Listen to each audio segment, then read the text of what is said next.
வரக்கூடிய 8ஆம் தேதி திருச்சி மாநாட்டில் கூட்டணி கட்சி தலைவர்களை மேடையேற்ற திமுக திட்டம் தீட்டியிருப்பதாக தகவல்கள் வெளியாக இருக்கிறது.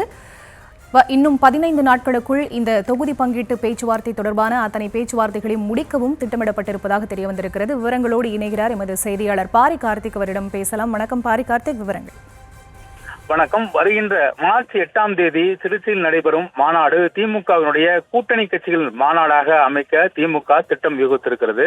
அதன் அடிப்படையிலே 2026 சட்டமன்ற தேர்தலுக்கான கூட்டணி பேச்சுவார்த்தை வருகின்ற 22ஆம் தேதி துவங்கும் என்று திமுக தலைமை அறிவுறுத்திருக்கிறது என்பது குறிப்பிடத்தக்கது.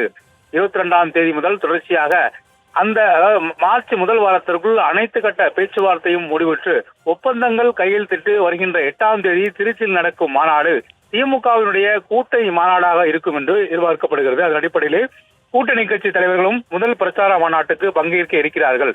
அதன் அடிப்படையில் தான் மார்ச் முதல் வாரத்திற்குள்ளாக அனைத்து தொகுதி பேச்சுவார்த்தைகளும் முடிவ திமுக திட்டம் வகுத்திருக்கிறது. வருகின்ற 20ஆம் தேதி முதல் நாளை முதல் மார்ச் 2ஆம் தேதி வரை திமுகவினுடைய விருப்ப மனு தாக்கல் செய்யப்பட்டு வருகிறது. எனவே நாளை முதல் 10 நாட்களுக்கு இந்த விருப்ப மனு தாக்கல் செய்யப்படும் நிலையில் அதே நாளில் 22ஆம் தேதி முதல் திமுகவுடைய கூட்டணி பேச்சுவார்த்தையும் நடைபெற இருக்கிறது.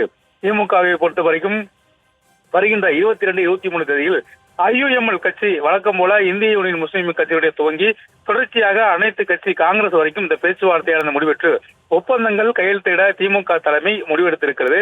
அதன் அடிப்படையில் தான் 2 நாட்களுக்கு முன்னால் நடந்த திமுகவினுடைய மண்டல பொறுப்பாளர்கள் கூட்டத்தில் கூட வருகின்ற 8ஆம் தேதி நடைபெற இருக்கக்கூடிய இந்த கூட்டம் திமுகவினுடைய பிரச்சார கூட்டமாக அமைவதற்கு அனைத்து கூட்டணி கட்சியினுடைய தலைவர்களும் அதில் பங்கேற்க வேண்டும் என முதலமைச்சர் விரும்புவதாக சொல்லப்படுகிறது. அதன் அடிப்படையில் திமுகவை பொறுத்தவரைக்கும் 2017 முதல் இந்த கூட்டணியானது தொடர்ச்சியாக நீடித்து வருகிறது. 2021 சட்டமன்ற தேர்தல், 2024 நாடாளுமன்ற தேர்தல், 2026 சட்டமன்ற தேர்தலிலும் தொடர்ச்சியாக அனைத்து தேர்தல்களும் பங்கேற்று வருகிறார்கள். திமுகவை பொறுத்தவரைக்கும் 2021 இல்லாத கட்சிகளாக 3 கட்சிகள் திமுகவில் நுழைய இருக்கிறார்கள். தமிழ் அன்சாரி, கருணாஸ், அதே போல நெல்லை முபாரக் உள்ளிட்ட இந்த மூவருக்கும் தனித்தனியே ஒரு இடங்கள் வழங்கப்படும் என்று எதிர்பார்க்கப்படுகிறது. அவர்களும் இந்த கூட்டணியில் புதிதாக இணைந்திருக்கிறார்கள். இருந்த போதும் யாரும், அதாவது 2017 முதல் தற்போது வரை இருக்கக்கூடிய இந்த கூட்டணி கட்சியில் யாரும் வெளியே போகவில்லை. அனைவருமே திமுகவோடு தான் இந்த தேர்தலில் பயணிக்கிறார்கள்.